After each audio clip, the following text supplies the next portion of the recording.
James Wan. What a demented mind you have.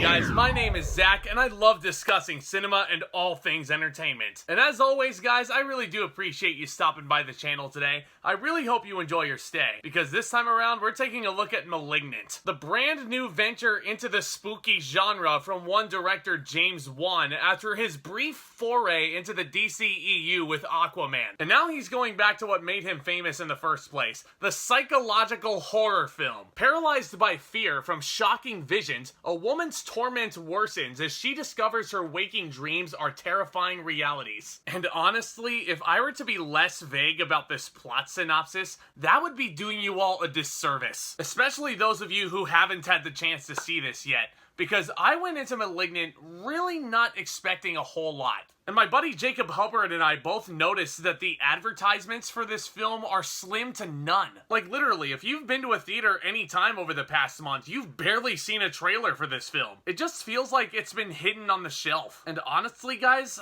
I don't get it. I think James Wan and Warner Brothers should be really proud of Malignant, because it is in fact a very fun movie. Extremely violent, and let me tell you, it is sure to satisfy every mainstream scary movie fan with its really creepy undertones. It feels kind of redundant to tell everybody just how amazing James Wan is as a director. He is for sure back, because you see that he's once again using his filmmaking prowess to send shivers up and down the audience's spine. I'll just say that I have never seen any kills done like they were done in this movie before. They are certainly unique. They are just gross, brutal, whatever other synonym you guys want to use there. I mean, there is blood and gore everywhere. There are broken necks, and you see the broken necks.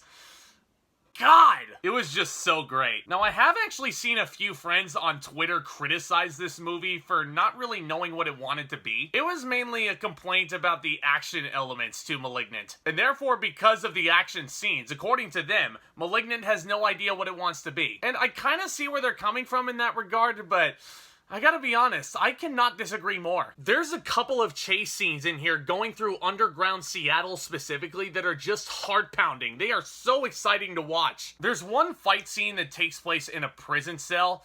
I'm just gonna leave it at that, but if you know, oh boy, you know.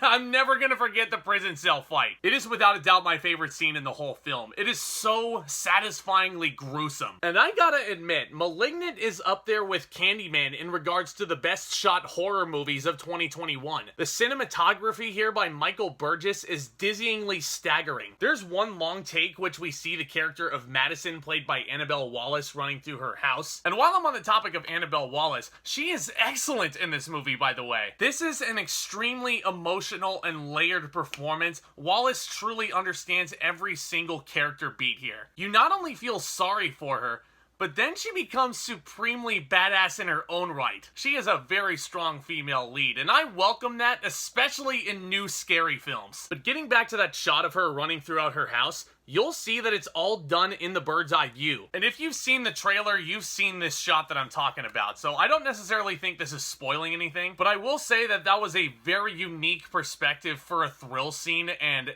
like I said, very, very satisfying. You'll also notice that this film does utilize lots of dolly shots spinning around certain characters, which certainly adds to the scare factor. And guys, believe me, I am purposely trying to be as simplistic as I can in describing what I loved about this film, because all of these scare elements leads to an absolutely bonkers twist. Oh boy, I did not see this one coming. Like, holy shit, guys. This twist, absolutely heartbreaking, and it is downright horrifying as well. Now, overall, guys, while I did enjoy Malignant, and this is where subjectivity is going to come into play, but I didn't necessarily find Malignant as scary as some of James Wan's other films. It's certainly not as scary as The Conjuring or hell, even Insidious, and I love both of those films. Now, both of those movies, in my opinion, are much more frightening than Malignant, and I really do think this movie is going to cater more to the mainstream horror fan. Malignant is for sure a creepy, haunted house-like experience, which is perfect because it's just in time for the spooky season, and there will be people who will find Malignant more scary scary than, say, a Get Out or Hereditary. It's all gonna come down to personal preference, guys. People are scared by different things. That's all fine. But like,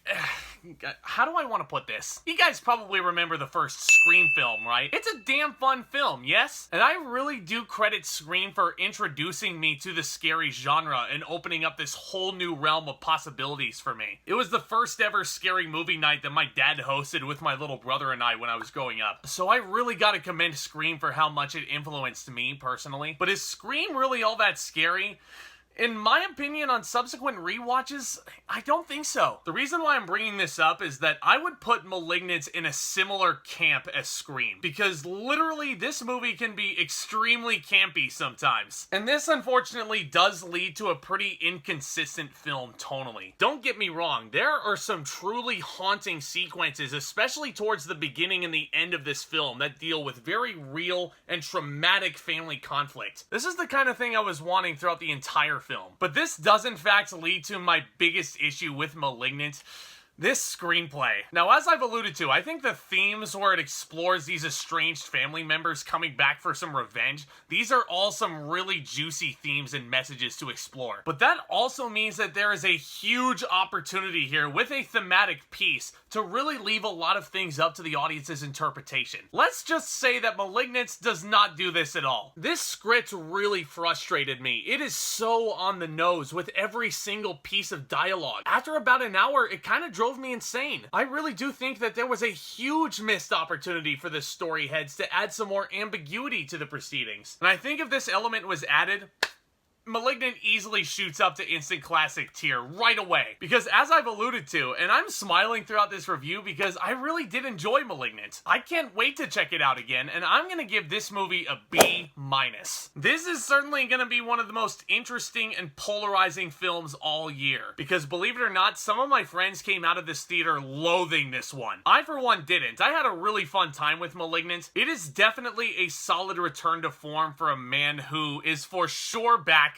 Please, please, please, I cannot wait to see what else you do with this genre, James Wan. And I'm actually curious, which movie do you guys think is your favorite of James Wan's scary movies? Is it Malignant? Is it The Conjuring? Is it Insidious? Go ahead and make some noise down in the comments section below, and let's go ahead and discuss this stuff all further. Because I really do love making this content and discussing all brand new things cinema and all things entertainment. So if these sound like topics you want to keep up to date with me, then do consider hitting that subscribe button down below as hard as you possibly can. It's really beneficial to help me get this content out there. It's also completely free to you guys. We are on the road to 1,000 subscribers here on the channel, so let's see if we can do it by the end of the year. You know what else really helps get the content out there is hitting that thumbs up on your way out the door. That would be absolutely amazing. And as per, stay tuned for loads more exciting content hitting the channel very soon, including my reviews for the Netflix exclusive Kate, as well as the Card Counter. And keep an eye out for my next review in the Daniel Craig James Bond playlist hitting this Wednesday, September 15th.